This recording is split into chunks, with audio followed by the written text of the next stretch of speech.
النهارده ان شاء الله هعمل معاكم بوريك الافران. اول حاجه كده نسمي الله ونصلي على الرسول. اللهم صل وسلم وبارك على سيدنا محمد وعلى اله وصحبه اجمعين.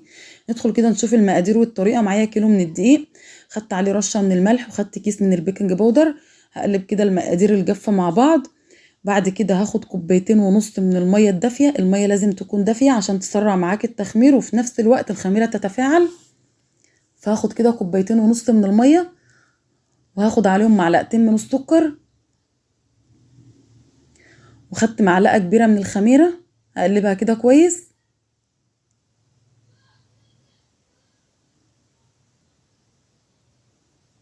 ونزلت بنص كوباية من الزيت، ومعلقة من صلصة الطماطم او معجون الطماطم. قلبتها كده كويس. طبعا الصلصة دي هتدي بس لون معاكي للعجينة زي البوريك اللي بتجيبيه من الافران، لكن مش هتفرق معاكي في الطعم خالص. شغلت كده العجان وهسيب العجينة تتعجن وتلم معانا كويس. شايفين ما شاء الله العجينة شكلها عامل ازاي؟ العجينة ناعمة طرية. ما شاء الله. زي ما قلنا خدت كوبايتين ونص من المية. تبع نوع الدقيق بتاعك، زي ما قلنا في دقيق بيتقبل السوائل وفي دقيق ما بيتقبلش. فخدت معايا كوبايتين ونص من المية. الجبنة اللي انا هحشي بيها حطيت جبنة قريش على جبنة فيتا. ممكن تحشي بأي نوع جبنة عندك. ممكن تحشي أي نوع جبنة موجود. جبنة اسطنبولي، بس الجبنة الاسطنبولي لما بتحشي بيها المعجنات وبتدخل الفرن بتنشف معاكي وبتنزل السوائل اللي في الجبنة.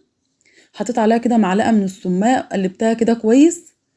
بعد كده بقى هبدأ اقطع البوريك. انا عملت القطعة حوالي 30 جرام، ممكن لو عايزاها اصغر شوية تعمليها 20 جرام.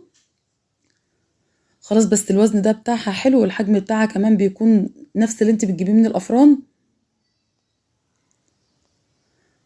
هعمل معاكم طريقتين للفرد. طريقة ان انا قطعت كده قطع صغيرة، وهتشوفي الطريقة التانية هعملها ازاي.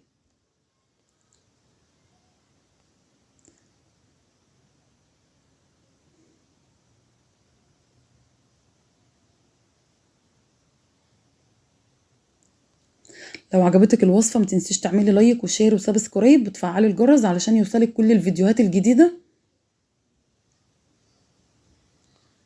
خلاص كده هنغطيه بكيس عشان ما ينشفش معانا. معايا صينية كده دهنتها بالفرشة زيت.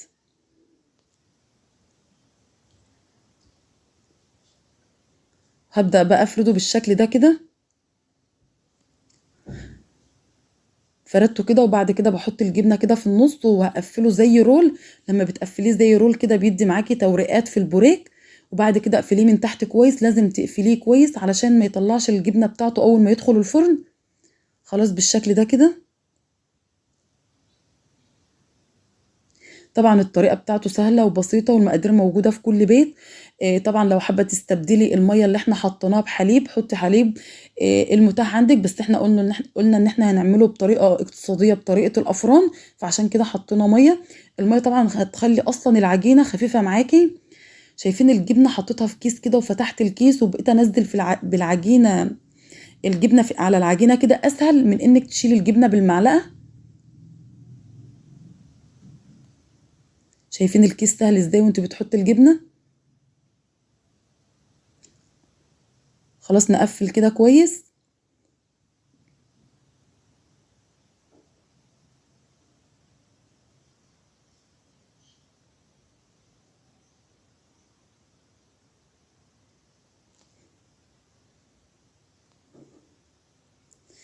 طبعا ممكن تقفليه زي السمبوسك كده ما انت بتيجي تقفليها، بس زي ما قلنا اللفه دي ان انت بتحطي الجبنه وبتعمليها زي رول بتدي توريقات معاكي. بس الاسهل ليكي طبعا اعمليه كده. بقى هنعمل الطريقه التانية. خدت كده رشه من الدقيق، وبعد كده جبت بقيه العجينه. هفردها بالشكل ده كده.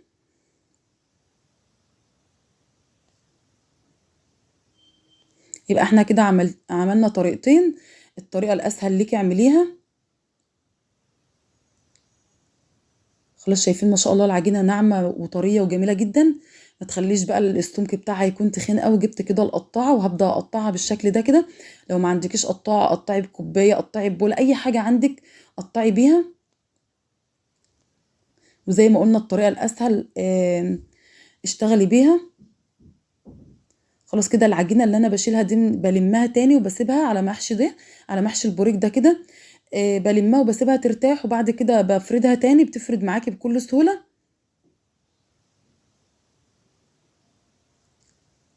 وهقفله بنفس الطريقة.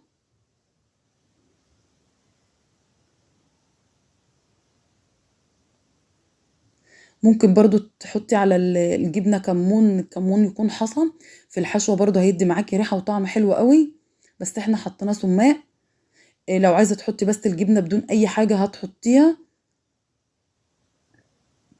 خلاص هنقفله كده بنفس الطريقة.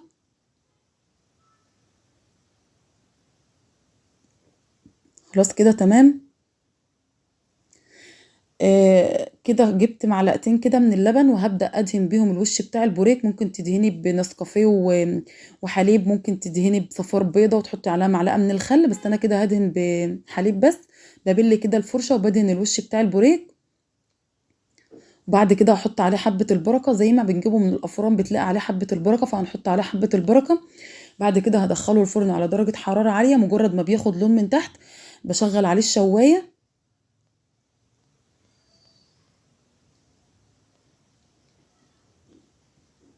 شايفين ما شاء الله الشكل بتاعه عامل ازاي؟ كده خلاص بعد ما خرج من الفرن كان ما شاء الله طري وهاشش وقطني وكان جميل جدا. دي كانت وصفة النهاردة، يا رب أكون أفدتكم، وربنا يحسن ما بين إيديكم، ونشوفكم في وصفة جديدة على خير، ومع السلامة.